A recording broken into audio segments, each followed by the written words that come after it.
Kwenta man. Katapos ng lahat,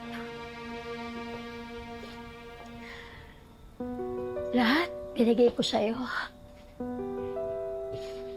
Ginawa ko lahat para sa'yo. Tapos, ito lang ay gaganti mo sa akin.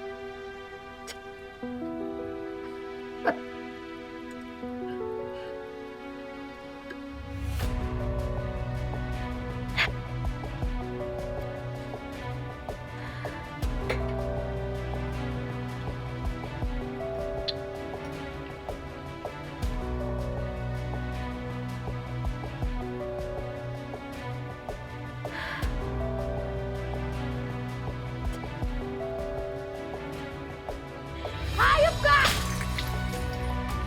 Ren! Ren! Ano ba na nangyayari sa'yo?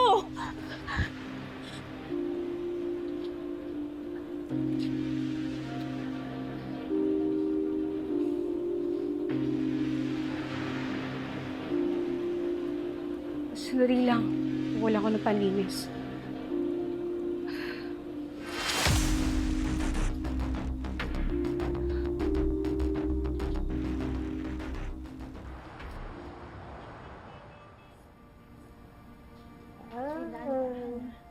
Oh, kuya, dahil nakakalakad ka na, bagong kobre kama. Uy. Salamat. Tay, di niyo naman po sinabi sa amin na nakakalakad na po pala kayo. Siyempre, gusto ko nga kayong isurpresa eh. Pero carry na natin po, Marty, ngayon. That's Party! Tama yan. Tapos sa birthday ko, simulan natin yan. Tapos magsayaw tayong hip-hop, yung gumagano, no? Oh. Puro kayo kalokohan eh. Kung pa naman kaya yan, siyempre mahina pa yung mga binti ko. Kaya kailangan ko pang ituloy yung therapy. Hindi pa natin mapakapin na. Hindi, pwede na yan. Maganda rin yung nakakalakad-lakad ako para exercise na rin, di ba? Tay, sana po nakikita kayo ni Jessica ngayon na nakakalakad. Nakikita naman niya yun. Sana umuwi na yung nanay niyo. Sigurado matutuwa yung pag nakita to. Kayo naman talaga yung naging inspirasyon ko para makalakad ulit ako eh.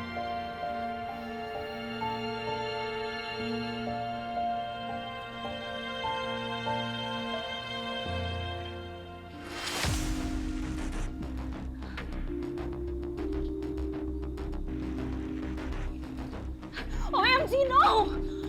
Ano mo ko, Abby? Isel! Taan mo ko!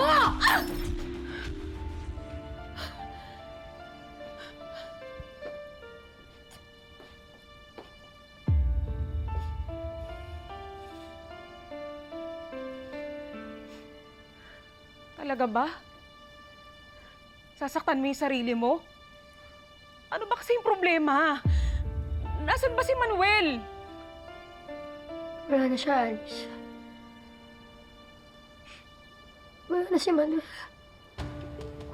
Bumalik na doon sa pamilya niya sa labas. What? Alam na niya yung totoo. Alam niyang binayaran ko si Timo para din si Colleen. Alam niya rin yung pananakot ko kay Diana. Lahat alam na niya. Iniwan na niya ako, Alice. And guess what? Nakakalakad na pala siya. So, nag-working therapy? Obviously.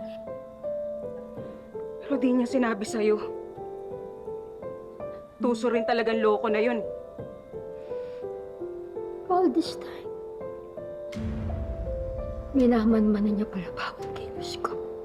Wala pong malapitan kahit sino. Pinag-usapan niyo naman na po yun ni Diana at saka ni Timo, hindi po ba? Pwes maghintay kayo. Napakatanga ko pa isipin na hindi siya matalino. Pero ba't ganun, Alice? Kahit pinagmukha niya akong tanga. Mahal ko pa rin siya. Mahal ko pa rin siya, mahal. Hindi ko kaya. Hindi ko kaya wala siya. Sila ni Jessica tumanggap sa akin, Alice. Gusto ko bumalik sa akin ang asawa ko. Gusto ko bumalik sa akin si Manuel. Gusto ko bumalik sa akin si Mama. I want him back. I want him back.